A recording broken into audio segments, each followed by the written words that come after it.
Nigeria have finally broken the curse. Nigeria have just beaten Egypt 0-0 in full time, but they beat Egypt 4-2 on penalties to win the bronze medal in the 2025 AFCON. Now, to be honest, going into penalties, I thought that Nigeria were 100% done. We saw it in the World Cup qualifiers where they lost on penalties against DR Congo. We saw it in the semifinals where once again they lost on penalties against Morocco. So for me, I just thought that Nigeria were cursed on penalties, but in this game, they finally broke the curse. Nwabili getting two amazing saves, their players scoring pretty much all their penalties other than the first miss.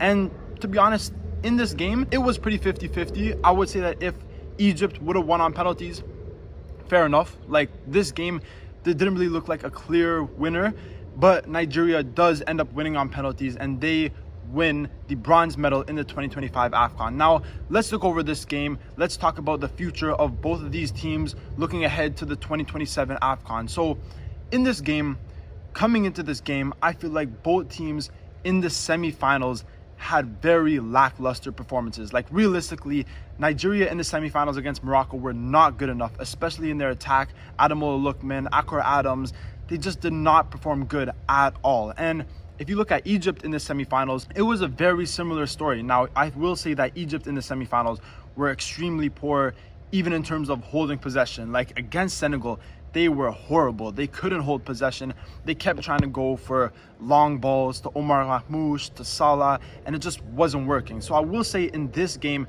Egypt were much better tactically. I feel like Hossam Hassan obviously didn't start his best lineup, and the same with Nigeria as they started a few bench players, a couple younger players. But I will say that Hossam Hassan's tactics in this game were much better than what they were against Senegal. Now, yes, Egypt were still going for a few long balls, which I still don't agree with, especially when you're coming up against physical sides like Senegal, like Nigeria. I feel like long balls are 100% not the way to go. I feel like you should avoid them at all costs. But I will say in this game, Egypt were holding possession much better than they did against Senegal.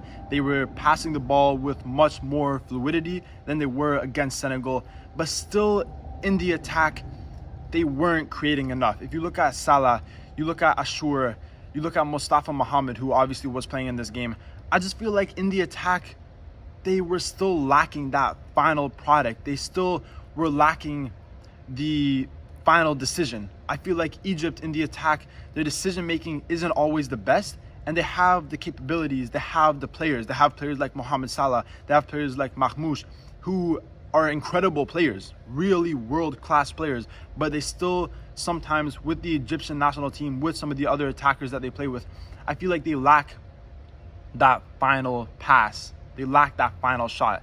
And we saw against a team like Ivory Coast where they won 3-2, where they were phenomenal in that game on the counterattack, off set pieces, they were really good.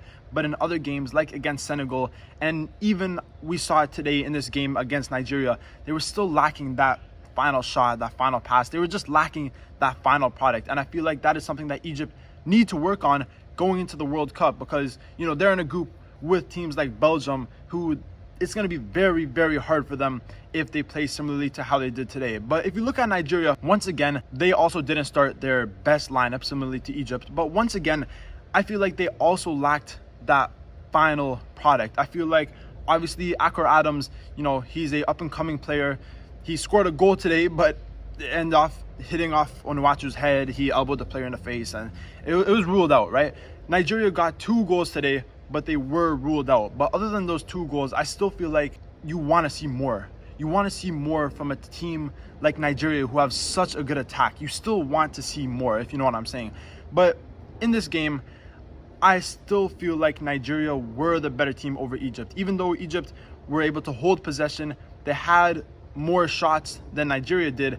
I do feel like Nigeria were the closest team to scoring goals. I feel like all the shots that Egypt had weren't really the best quality shots. They had maybe one really good chance, but other than that, a lot of their shots came from outside the box. Whereas Nigeria, on the other hand, they had a few good chances. And like I already mentioned, one goal was ruled out for offside. The first goal that Akor Adams scored, it was a very strange situation. He headed the ball, it hit off Onuachu, and in the build-up to the goal, Onuachu fouled the Egyptian defender. Now, was this a foul? Technically, it was, But at the same time, Onuachu is like 6'8". He's like a foot taller than the Egyptian defender. So yes, his elbow does hit the Egyptian defender in the face, but at the same time, he's a foot taller. So that's kind of just where his elbow is positioned, being that tall. But anyway, the goal was ruled out. Throughout the whole game, the first half, the second half, it was pretty similar. We saw a lot of possession with the defenders, with the midfielders, and I will say both defenses of both teams were very good in this game. I feel like the goalkeepers, the defenders, the fullbacks were very good. And that's something that you really have to praise both of these teams for in this competition, especially Egypt, because other than Morocco, who haven't conceded a goal yet from open play, I would say that Egypt are probably the second best team in this tournament in terms of their defense. I feel like we saw them keep a lot of clean sheets. Yes, they conceded a few goals. They conceded against Zimbabwe. They conceded a couple other goals. But I feel like defensively, Egypt were really solid in this tournament. And Nigeria, I feel like defensively, they were also very solid. Players like Calvin Bassey, Ojayi, and their fullbacks were really unexpectedly good, in my opinion.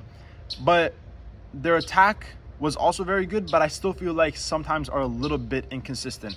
And it's good to see Akra Adams scoring multiple goals, Osimhen scoring multiple goals. Obviously, Ademola Lookman had a fantastic tournament, but there was still a couple games, like in their last game when they were playing Morocco, where you still want to see a little bit more consistency from their attackers. But this game, it was a pretty stale game throughout the whole 90 minutes. The penalties were absolutely crazy. Nwabili, like I already mentioned, saved 2 penalties, and Nigeria do end up beating Egypt 4-2 on penalties. Now, I want to look at both of these teams going into future competitions, because obviously Egypt are going to be playing in the 2026 World Cup. Now, Nigeria, we all know they're going to be missing it, but most likely they will be at the 2027 AFCON.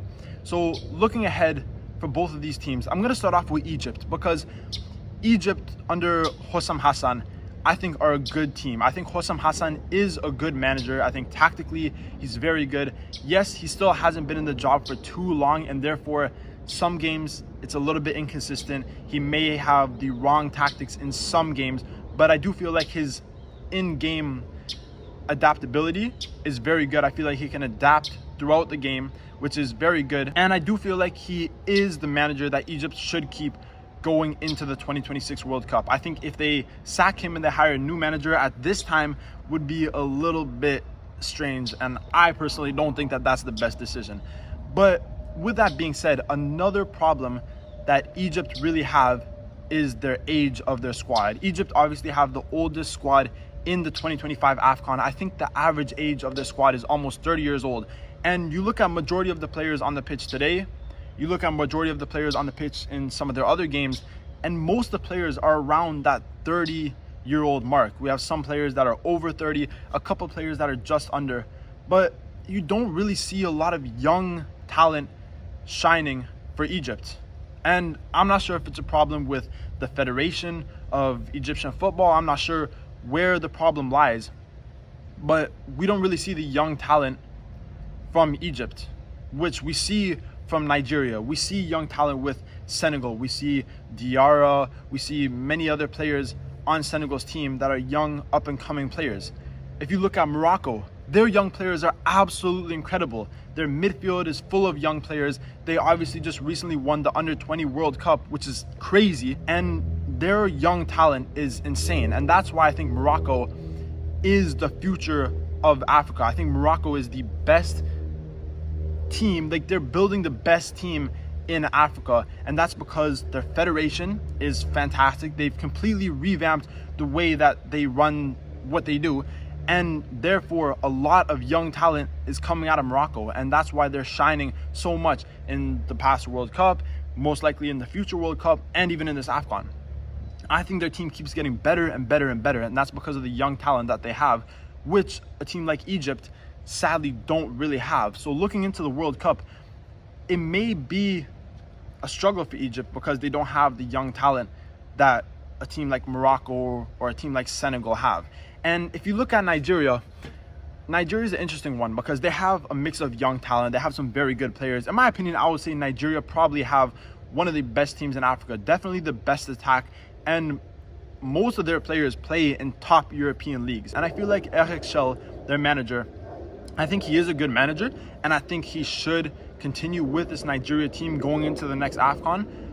But with that being said, we've also seen him be offered a big contract to coach Tunisia for the 2026 World Cup. So I'm not sure if Shell is going to leave Nigeria, if he's going to stay. I don't really know. I think if you're Nigerian, you want him to stay. I feel like in the World Cup qualifiers, yes, you know, he has gotten a lot of draws since he's been the manager of Nigeria, but he has definitely brought their team to a higher standard. He's definitely choosing a very good lineup. I think his starting formation is amazing. I think the players that he chooses to play with the attackers, that midfield three of Ndidi, Iwobi, and Onyeka were fantastic in this tournament. And even their defense was incredible. So I think Eric Shell is the right manager for Nigeria.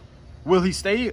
I don't know. I don't have the inside information on that. But that's the end of this game. Nigeria beat Egypt 4-2 on penalties, and they win the bronze medal in the 2025 AFCON. Looking forward into the World Cup, into the next AFCON. I feel like both of these teams have very good squads, but they do both have small problems that could possibly lead to bigger problems in the future. But that's the end of this video. Like I already said, Nigeria beat Egypt, and it was a fair result.